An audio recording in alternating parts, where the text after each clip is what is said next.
Nafsu itu benar-benar dilatih. Maka masyhur dalam cerita ada orang perang sama Ali radhiyallahu anhu.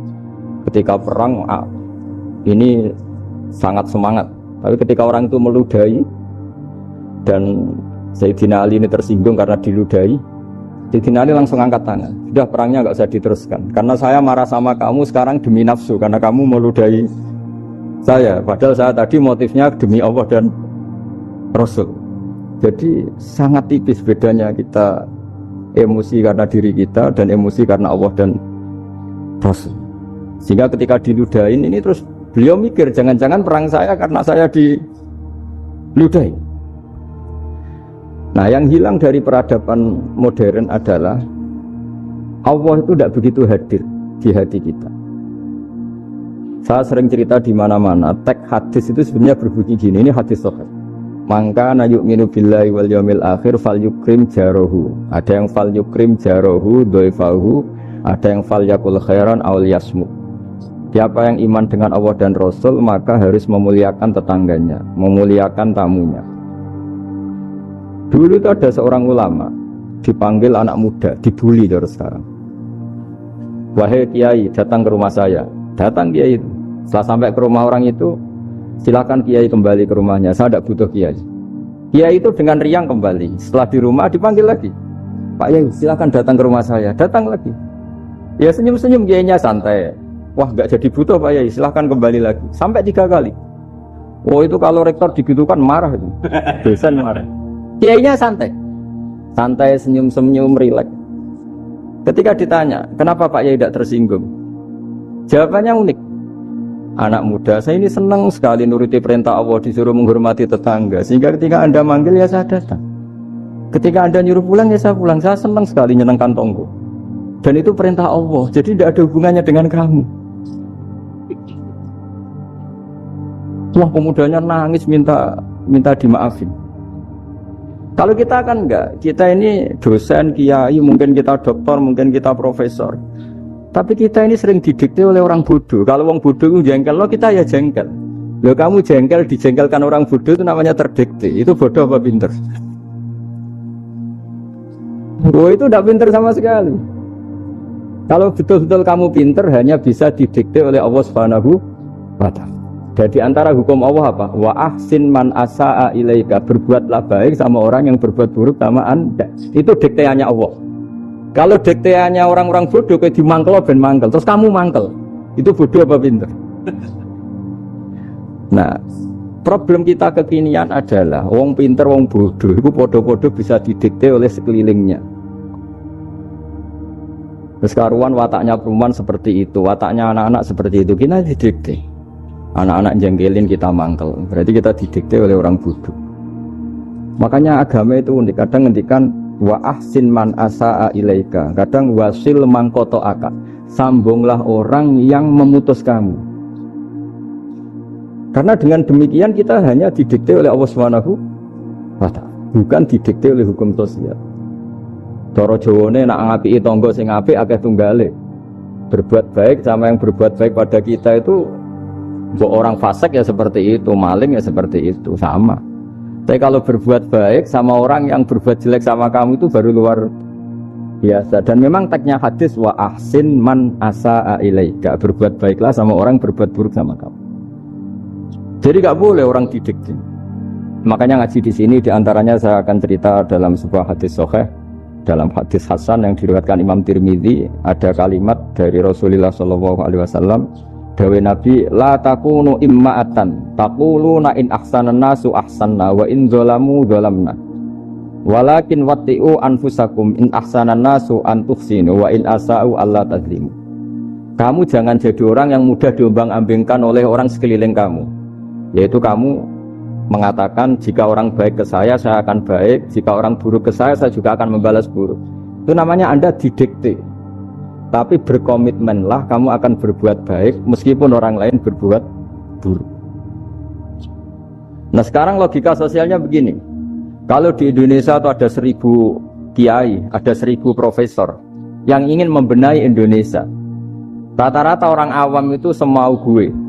Terus mereka mendikte kita. perilakunya nggak simpatik, perilakunya jengkelin. Terus 1000 profesor ini ikut jengkel. Itu kira-kira jadi solusi apa goblok bareng? Sama 1000 kiai ini ikut jengkel. Ini jadi solusi apa goblok bareng? Goblok bareng. Nah problem sekarang kita ini biasa didikte orang bodoh.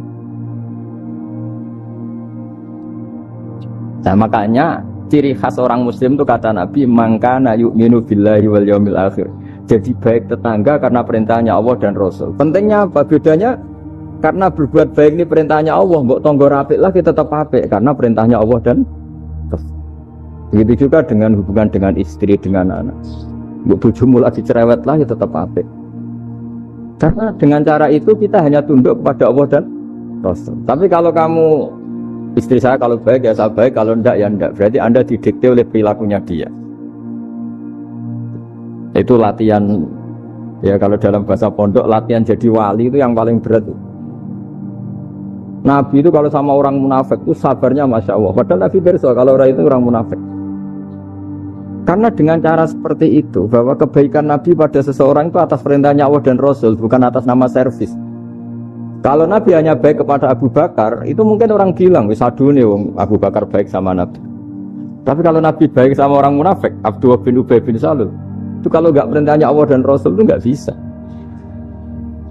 Nah ini cobalah berlatih seperti itu, sehingga kita tidak mudah didikte. Saya ulang lagi, nggak mudah apa? Didikte. Ini ngaji itu harus objektif itu jujur. Jadi bisa saja korbannya ayah saya, bisa rektornya, bisa semuanya. Tapi korban dengan makna yang bagus. Karena di antara saran Al-Quran, Allah ngendikan kalau belajar atau mencari nasihat atau mencari kebaikan apa saja, itu diistilahkan walau ala anfusikum awil walidaini wal aqrabin, meskipun ketentuan itu merugikan kamu. Jadi ketentuan apapun yang merugikan kita harus tetap kaji meskipun itu tidak menguntungkan kita. Karena banyak problem, mulai dulu sebenarnya problem itu orang yang wakam da'in yadda'i annahu da'a ilallah tapi hakikatnya yad'u ila nafsi. Jadi banyak dai yang mengklaim dirinya mengajak ke Allah dan Rasul tapi sebetulnya hakikatnya mengajak ke kelompoknya sendiri. Saya ini termasuk kiai yang masih orisinil. Artinya orisinil gini, suatu saat atau kapan saja saya kok sudah tidak laku jadi kiai, asal Islam jalan tetap senang. Karena nggak penting yang populer saya apa enggak itu tidak penting, yang penting agama ini tetap jalan. Sama, negara ini harus jalan siapapun presidennya. Ya ini penting saya utarakan karena perbedaan antara nafsu dan komitmen beragama itu tipis sekali. Sehingga dulu pernah ada cerita ini bukti keadilan Rasulullah SAW. Nah suatu saat Nabi itu ngaji, yang ngaji seperti ini. Terus ada pemuda dengan cueknya ngelewati masjid yang sedang dipakai Nabi ngaji. Singkat cerita semuanya ngomel ya, bergumam. Celaka betul pemuda itu, ada Nabi ngaji kok tidak ikut ya. Tapi Nabi secara besar hati ngendikan, ini ada di beberapa kitab di Fadhailul Kasbi, keutamaan kerja. Kata Nabi, pemuda itu mau mencangkul di lahannya. Jika dia mencari nafkah untuk keluarganya, untuk kebaikannya, maka itu bagian dari ajaranku. Jadi Nabi berbesar hati bahwa kerja seperti itu bagian dari ajarannya. Jadi tidak harus datang ke majelis ngaji. Dan bisa saja yang sedang hadir itu ya, orang yang hindari istrinya minta belanja, dari ngaji terus benar dituntut belanja kan gitu. Mungkin anak-anak UMM yang kesini daripada tengok-tengok yang Malang bosan jalan-jalan ke rumah. Tapi nggak mesti benar juga niatnya gitu. Nah kemudian yang perlu dicatat, kenapa kita menjadi enjoy dengan Islam? Islam itu adalah agama yang tidak didikte oleh materi. Jadi kalau Anda ingin makan enak, mungkin kalau pikiran kebanyakan orang, anak-anak muda yang milenial, yang gaul, ingin makan enak ya makan yang disukai. Misalnya sate atau bakso Malang atau apa. Kalau orang-orang yang jadi wali gak gitu cara berpikir. Ini yang masih orisinil. Ditanya, ini dunia baru kesulitan makanan, baru resesi. Cara makan enak gimana? Jawabannya lucu. Ya gampang, idamuhu alju. Idam itu lauk. Kalau kamu ingin makan lauknya paling enak apa? Alju. Kamu harus lapar banget. Sampai kalau puasa itu melihat tempe itu wah luar biasa. Tapi kalau kamu nggak puasa, air putih itu nggak menantang. Tapi kalau puasa, tempe air putih itu menarik dan Anda tetap lahap. Apa? Karena lauk terbaik adalah alju, yaitu lapar. Lah tapi kita ini enggak, kita ini kayak orang bodoh. Kayak orang bodoh tadi, profesornya makan nyaman ya kalau sesuai selera. Nah itu kan sama dengan anak-anak ABG. Anak ABG itu makan lahap ya kalau yang disukai. Lalu bedanya apa ABG sama profesor? Kalau cara berpikir masih sama kan itu. Kiainya juga gitu, kiai makan enak kalau yang disukai, kalau enggak ada. Itu bedanya apa kiai sama orang awam? Orang awam juga gitu, makan lahap ya kalau yang disukai. Nah ternyata perilaku kita ini yang pintar sama yang bodoh sama. Kalau kamu ingin berkasta lebih baik, itu cara makan enak itu apa? Idamuhu al-ju'. Lauk terbaik adalah karena kita sangat lapar. Makanya masyhur dalam cerita-cerita tarikh sirah nabawiyah, Nabi diberi hadiah, beberapa hadiah. Di antaranya ada yang diterima, ada yang enggak. Termasuk yang dikembalikan itu dokter. Ada seorang raja memberi hadiah Nabi, dokter Tobit. Itu sama Nabi dikembalikan. Karena dokter ini sudah lama kumpul Nabi itu gak pernah sakit. Akhirnya dokter ini putus asa, ini gak perlu diobatin. Ketika ditanya, kenapa ya Rasulullah engkau gak pernah sakit? Karena kita ini kaum, kita ini komunitas masyarakat yang tidak akan makan kecuali lapar. Dan kalau sudah makan, berhenti sebelum kenyang. Jadi sederhana sekali pengobatan zaman Nabi. Sebagian besar penyakit itu pasti disebabkan kita ceroboh dalam hal makan. Sudah ngerti kalau durian masalah, kalau makan durian enggak kehitung gitu. Apalagi kalau gratisan itu tambah banyak. Pola tidur juga gitu kata Nabi. Dan kita tidak tidur kalau tidak sangat ngantuk. Nah, itu namanya orang-orang soleh yang sudah ada didikte materi. Kalau yang didikte materi kan bisa tidur nyenyak kalau kasurnya enak, AC gini-gini. Sebenarnya enggak, tidur enak itu ya kalau sangat ngantuk. Mbok di gudang, mbok di bis, kalau sangat ngantuk ya semuanya ya enak. Sama, mbok lapar, mbok hanya tempe, tapi kalau sangat lapar itu ya enak. Ya ini ilmu yang mulai hilang, ilmu-ilmu yang mulai hilang. Nah ini pentingnya ngaji ya. Jadi akhirnya ulama-ulama Indonesia itu dipakai rujukan. Jadi mulai Mbah Hasyim, Mbah Ahmad Dahlan sampai era buyut-buyut itu masih orang alim. Lama-lama yang di Indonesia ini orang-orang yang bodoh. Sehingga orang Jawa kalau ke sana dibully, ya Jawa tak puluh kaya. Orang Jawa itu penggaweannya itu makan ular. Karena belut itu kalau di kamus itu persis ular. Dulu itu kan kamus tidak full color. Gara-gara gak full color, gambar belut sama ular itu sama. Belut itu belut sama ular kalau nggak full color gambarnya sama apa enggak? Sama. Terus orang Jawa itu kan masih banyak yang makan bajing tupai. Bajing kalau digambar tidak full color sama dengan tikus. Gambar yang tidak warna hitam putih. Sehingga kita ini dibully pemakan tikus dan pemakan ular. Karena belut itu persis ular kalau digambar yang tidak full. Sampai datang Syekhona Khalil, datang ulama ngarang kitab ya judulnya Al-Belut. Karena enggak terima bangsanya dinyek makan apa?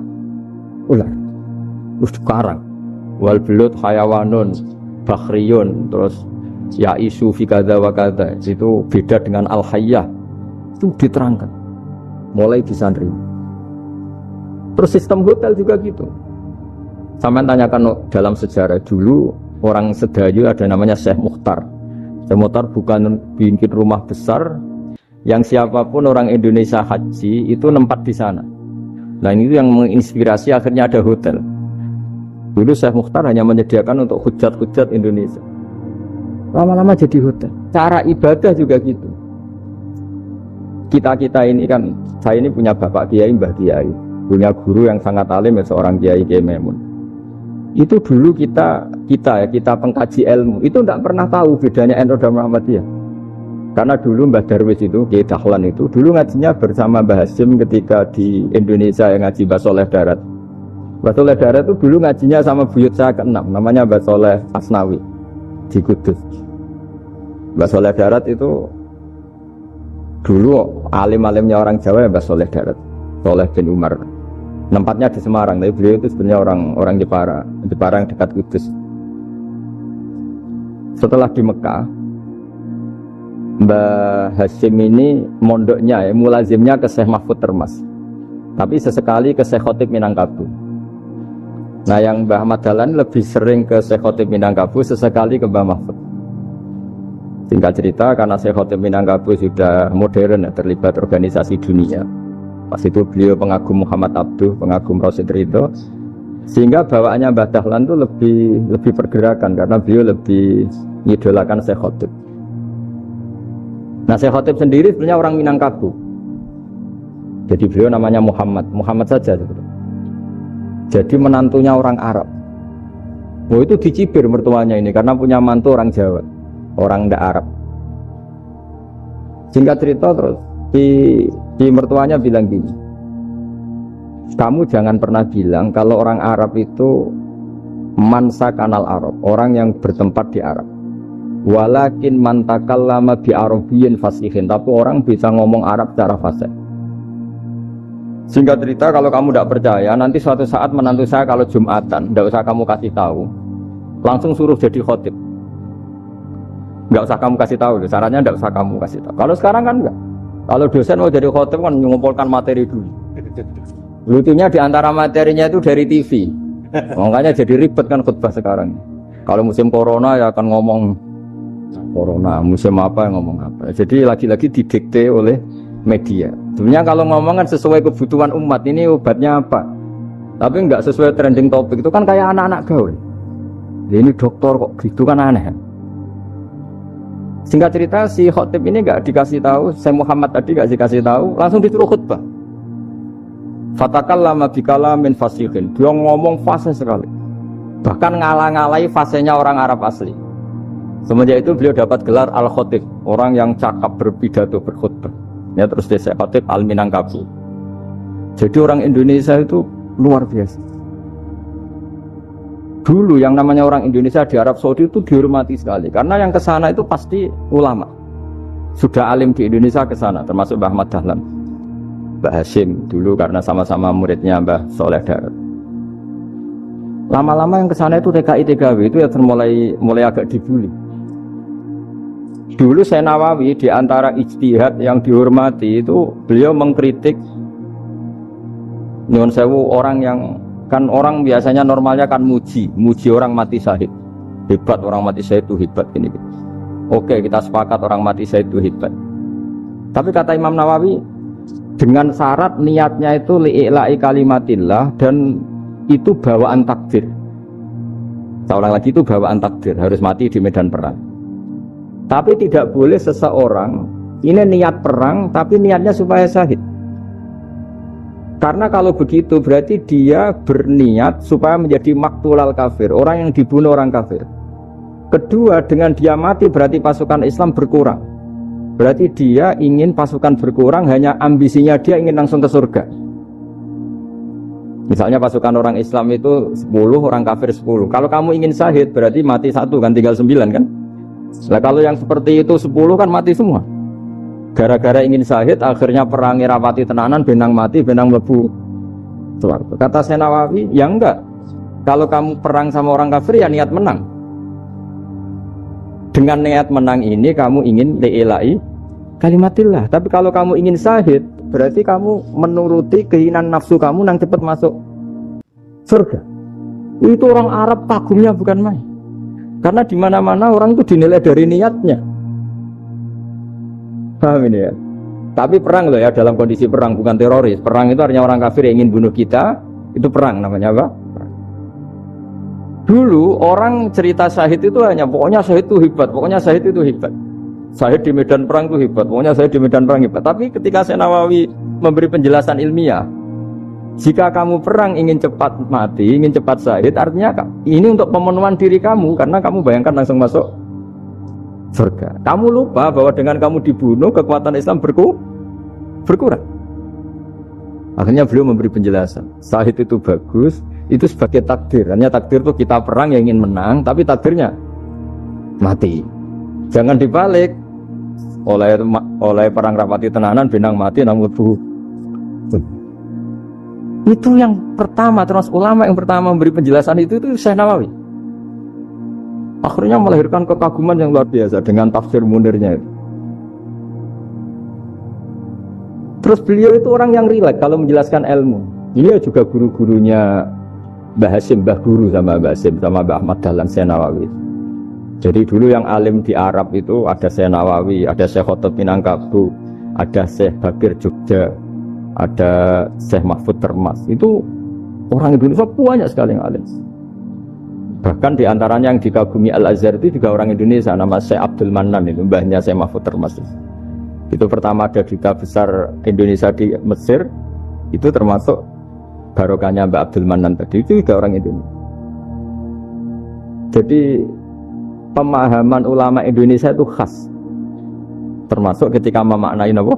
Syahid. Ketika memaknai apa? Syahid. Itu unik. Ketika Syekh Nawawi diuji dulu, itu yang namanya ulama diuji dulu oleh 100 ulama. Jadi dulu ya ada kompetisi. Imam Bukhari diakui jadi ahli hadis itu diuji oleh mi'atu muhaddisin, 100 orang ahli hadis, sanad dibolak-balik, matanya dibolak-balik, tapi beliau tetap bisa mengembalikan proporsi sanad itu. Syekh Nawawi pernah diuji gini. Ayul afdol al ulama awis salatin. Keren mana ulama sama raja atau sama orang-orang kaya, sama penguasa? Ya keren ulama. Dibully sama orang. Tapi setahu saya banyak ulama yang antri di rumahnya raja, tapi saya tidak tahu melihat raja antri di rumahnya ulama. Dan kebanyakan kan mungkin ustadz atau kiai yang antri ngajukan proposal kan enggak. Nah kalau raja kan enggak pati itu, malah enggak usah antri, kiainya sudah nyambut sebelum datang. Jawabannya lucu Syekh Nawawi itu, dan yang tanya itu langsung diem. Ya karena ulama itu tahu fungsinya uang, sehingga cara nyari sampai seperti itu. Sementara raja-raja itu tidak tahu fungsinya ilmu, makanya tidak pernah sowan ulama. Sehingga jadi ya dianggap enteng. Ulama kan tahu fungsinya uang, tahu untuk pondok, tahu masjid. Sementara raja tidak tahu fungsinya ilmu. Jadi itu khas Jawa ya. Khas Jawa, khas Indonesia. Apa-apa yang menurut orang banyak dengan tanda kutip itu buruk atau baik, itu orang Jawa menafsirkan itu gampang saja. Sehingga semenjak itu dakwah itu dipandang betul. Saya punya kitab namanya Qadhayal Haji wal Umrah. Itu terbitan Hayatul Ulya Arab Saudi, milik Wahabi. Itu diantara fatwa yang dipakai untuk solusi muskilatul haji, problem-problem haji kekinian. Itu fatwanya syekh-syekh yang dari Indonesia, termasuk Syekh Khotib Minangkabau, Syekh Nawawi Banten, Syekh Bakir Nur Jogja. Misalnya begini, dalam fatwa-fatwa yang menyulitkan kita ya, sampai sekarang jadi perdebatan. Ketika Safa dan Marwah itu dengan batas tertentu, saya ulang lagi dengan batas tertentu, mau tidak mau atas nama kebutuhan, itu kan butuh perluasan. Karena kalau naik turun itu mudah disepakati ulama. Jadi misalnya gini ya, saya punya tanah seluas ini. Pasti orang akan mengatakan sampai bawah ya tanah saya, sampai atas tanah saya. Itu mujma' alaih, itu disepakati. Sehingga Nabi ngendikan al-Ka'bah min tuhumil ardi ilas sama Ka'batun. Ka'bah sampai ujung bumi, sampai ke aras semuanya Ka'bah. Sehingga tidak ada perdebatan ulama ketika Masjid Haram ditingkat, kemudian yang di atas sholat, tetap dia menghadap Ka'bah. Tidak harus dulu melihat di bawah, enggak. Karena Ka'bah sampai langit. Sama, tanah Anda kamu tingkat sampai 10, enggak ada tetangga protes. Karena bawah sampai atas tanah Anda. Tapi kalau diperluas, tanah Anda kamu luaskan setengah meter saja atau 3 cm saja, iso geger mek tonggo. Karena di mana-mana batas itu ya tadi, kalau atas bawah miliknya, kalau samping enggak. Pertanyaannya, perluasan Mina itu ke samping. Perluasannya matof, yang mas'ah itu juga ke samping. Geger kan ulama dunia. Bagaimana hukumnya mina jadid? Mina yang diperbarui atau mina yang diperluas. Itu diantara rujukan baik yang membolehkan maupun yang menentang. Itu ya Syekh Indonesia. Itu orisinal tuh. Saya punya kitab orisinal terbitan Hayatul Ulya, kira-kira ya kemenaknya Arab Saudi kalau di Indonesia itu. Itu yang dirujuk Dawai Syekh Nawawi, Dawai Syekh Khatib Minangkabau. Karena apa? Ada logika khas Jawa. Misalnya begini. Meskipun saya tidak perlu fatwa Mina jadid sah apa enggak, memang jadi perkhilafan ulama. Misalnya kampung ini dinamai Mina. Pertanyaannya gini, tanah yang di samping ini bisa milik Anda apa enggak? Ya bisa Gus kalau dibeli atau dihibahkan. Berarti tanah di samping Anda menjadi milik Anda karena ada proses pengambil alian lewat beli maupun hibah. Nah masalahnya ini negara itu berhak menganeksasi atau memasukkan ini sebagai mina. Itu ulama Jawa kalau ditanya, alasannya apa? Fa'innal muttasila bisyai' hukmu dzalika syai'. Karena yang gantet, yang mutasil itu bisa dihukumi seperti sesuatu itu. Jadi kalau ini mina, ya yang gantet mina ini ya bisa dikatakan mina. Beda dengan membuat mina Malang mina, wah itu tidak bisa, ada mutasil kan. Itu enteng sekali ulama Jawa. Satu ya tentu karena kebutuhan, tapi asal masih al-muttasilu bihi, yang masih tanah yang masih mutasil. Nah ketika perluasan mas'ah antara sofa dan marwah kan misalnya ini batas luasnya sofa, ini batas luasnya marwah. Lalu atas nama kebutuhan sofa marwah itu sampai sini, sampai agak meluas ke sini. Itu geger Arab Saudi. Wah ini gimana? Padahal tawaf itu harus antara gunung Sofa dan gunung Marwah. Sa'i itu ya. Tapi kalau istilah Quran memang tawaf sama-sama. Makanya apa? Inna Sofa al-Marwata min sa'airillah faman hajjal baita wi'tamara fala junaha alaihi ayyat tawafat. Nah, jadi kalau istilah sa'i di Quran itu masih tawaf. Karena harus ada, kalau bisa lah, bukan harus. Kalau bisa memang harus ada unsur muternya. Kita kalau sa'i kan dari sini Sofa sampai sini Marwah. Terus kan agak muter ke sini. Nah, kan agak membentuk lingkar, makanya Quran tetap mengistilahkan apa? Tawaf. Jadi bukan sini ke sini terus sini ke sini kan enggak, tapi sini sampai sini terus muter kan, terus sini. Jadi antara setar dan selama ini prakteknya kan gitu ya. Sofa ngambil sini, terus ke sini, terus agak muter. Nah, karena ada unsur agak muter ini terus orang menyebut apa? Tawaf. Tapi itu bukan syarat sah, ini cerita ideal. Saya ulang lagi ya. Gunung Sofa itu puncaknya atau pucuknya kalau dalam bahasa Jawa itu ya hanya segini, ini sampai sini.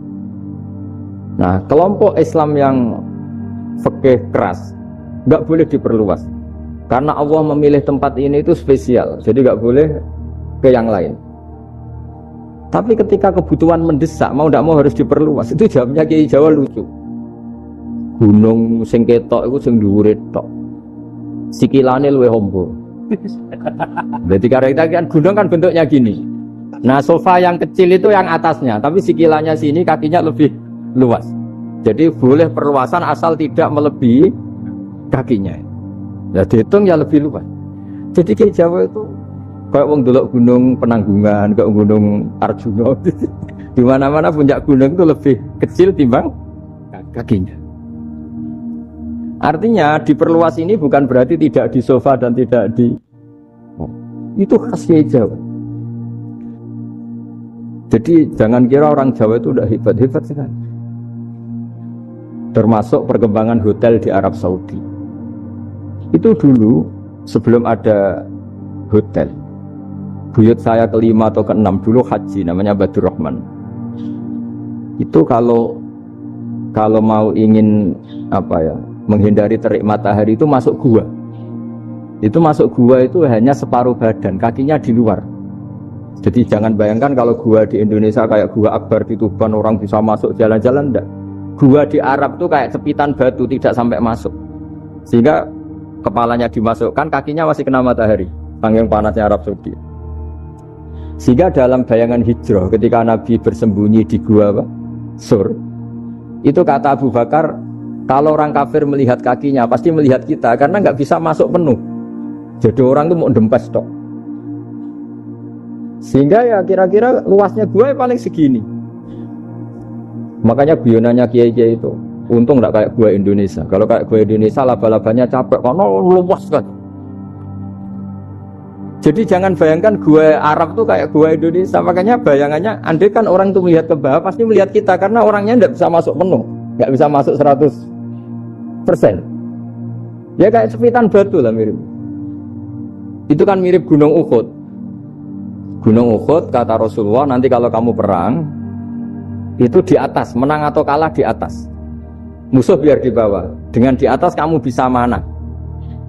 Jangan bayangkan kayak Gunung Merapi, kayak Gunung Penanggungan. Lah kalau Gunung Penanggungan mana ke bawah yang leyang kan? Jadi gunung di Arab itu kayak bukit. Ya sampean pernah kan ke Uhud itu ya sama ini aja tinggi ini kan? Nah ini yang mulai ada mis. Makanya nerjemah itu susah di Indonesia. Karena jabal itu udah harus tinggi. Kalau tinggi nggak bisa mana dari atas ke bawah kan nggak ngefek kan? Sampean kalau ke Uhud gunungnya pendek sekali sehingga yang mana dari atas ke bawah ya kalau kena musuh ya celaka karena memang dekat. Ya kalau gunung Indonesia mana dari atas ke bawah yang leyang nggak ngefek. Nah itu susahnya nerjemah bahasa Arab ke kita. Jadi apa ya? Transkrip itu nggak gampang karena ada pengertian yang beda. Kita kalau bilang gunung itu tinggi sekali. Sampai banyak mahasiswa tersesat ya saking tingginya. Kalau orang naik Uhud gak akan tersesat, wong ketok dari bawah itu. Tidak mau saya mau cerita. Kata Mbah Mun sering cerita. Kenapa wa ma arsalnaka illa rahmatan lil alamin, kata Mbah Mun. Allah itu pasti bikin ulama yang tidak produk Arab itu pasti ada. Kalau orang Arab jadi ulama wajar, bahasanya Arab, domisilinya di Arab. Tapi Allah akan selalu bikin ulama yang tidak bangsa Arab. Imam Ghazali itu Tus itu Persia. Imam Bukhari itu kira-kira kalau sekarang ikut Uzbek.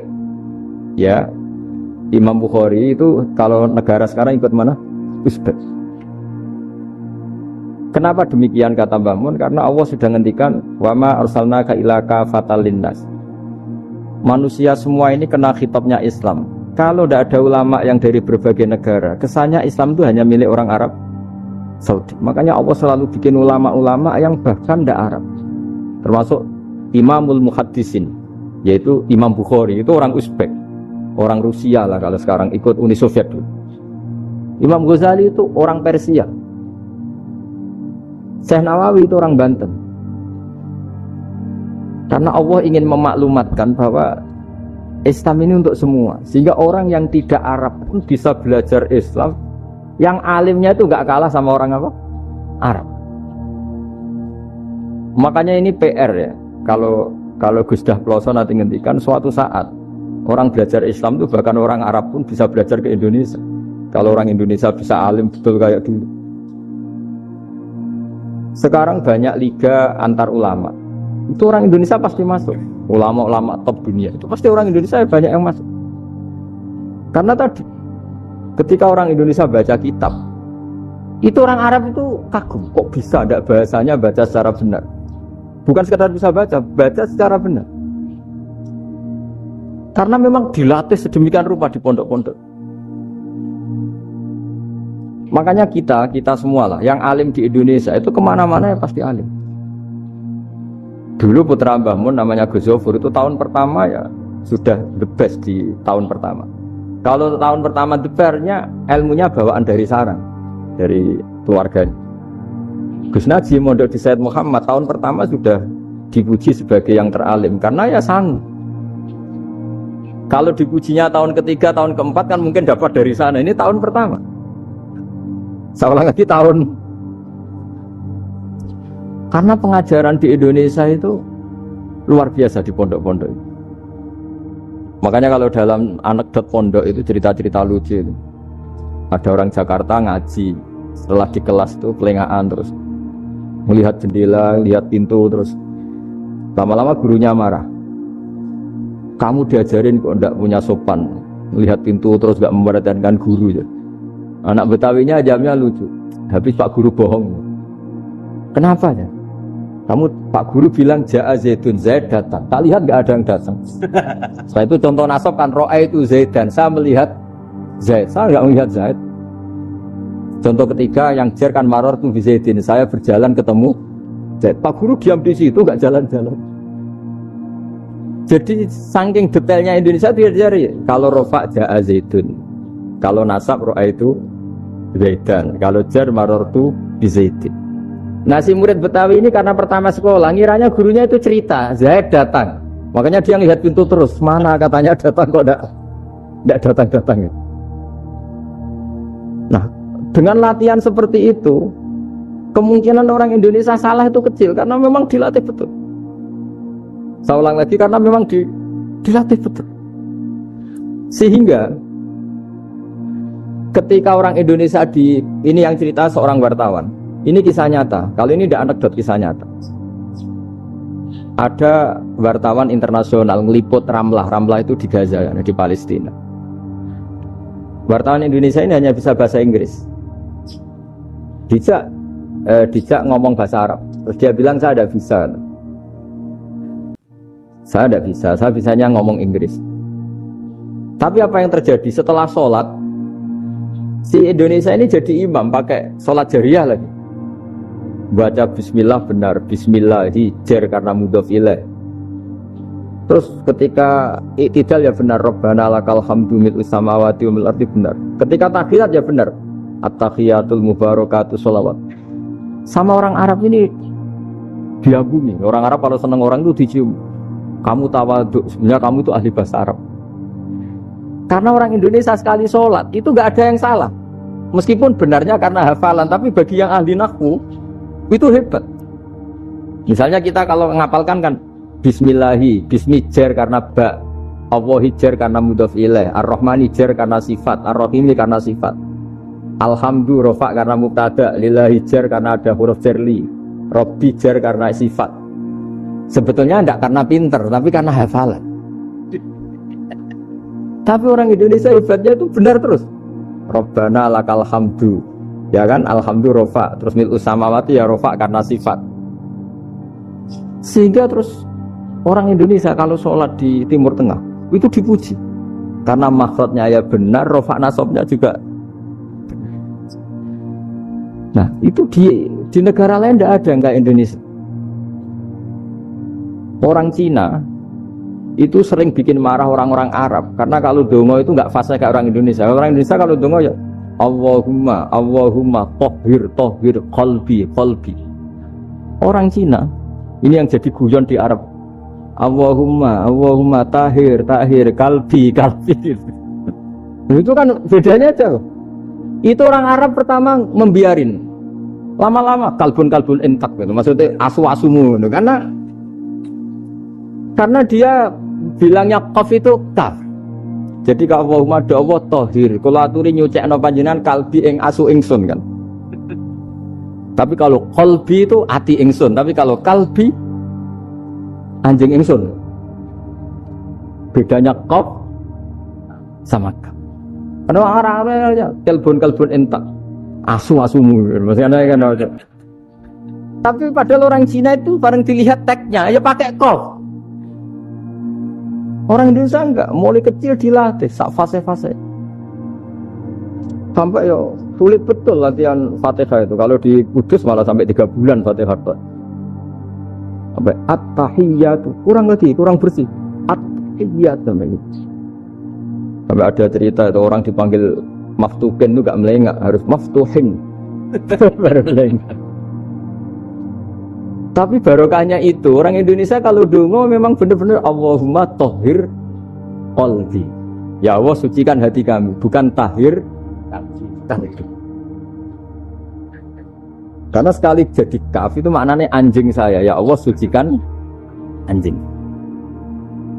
Jadi ini orang Indonesia.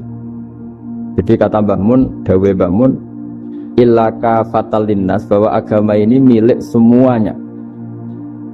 Itu diantara bukti Allah menghendaki atau mendesain Islam seperti ini. orang yang belajar di Indonesia itu pengetahuannya Islam, pengetahuannya tentang Islam itu tidak kalah sama yang belajar di Al-Azhar, sama yang belajar di Arab Saudi. Makanya ini PR-nya UMM, PR-nya IAIN, PR-nya UIN. Bisa enggak sealim mereka dalam bahasa Arab? Nah, bahasa Arabnya man anta, ana zaidun. Jangan sampai, karena kita di sana ini kadang dibully. Orang Arab tuh kalau bully kita, sampai tak kasih cerita. Oh, itu ngawurnya Masya Allah. Kata dia, ada anak orang Indonesia haji. Si anaknya orang Indonesia dijotos sama anaknya orang Arab. Dijotos, dipukul. Singkat cerita terus si orang Indonesia enggak terima, anaknya yang orang Arab dipukul. Yang balas bapaknya. Orang Arab tanya, lima ada dorobta ibni, kenapa kamu mukul anak saya? Itu orang Indonesia bahasa, wah anakku biasa. Jadi hanya bilang gitu. Arya anak saya dihada ya maka tak ada. Arabnya gitu. Anak saya dipukul maka saya balas mukul. Itu orang Arab mantuk oh gitu. Paham?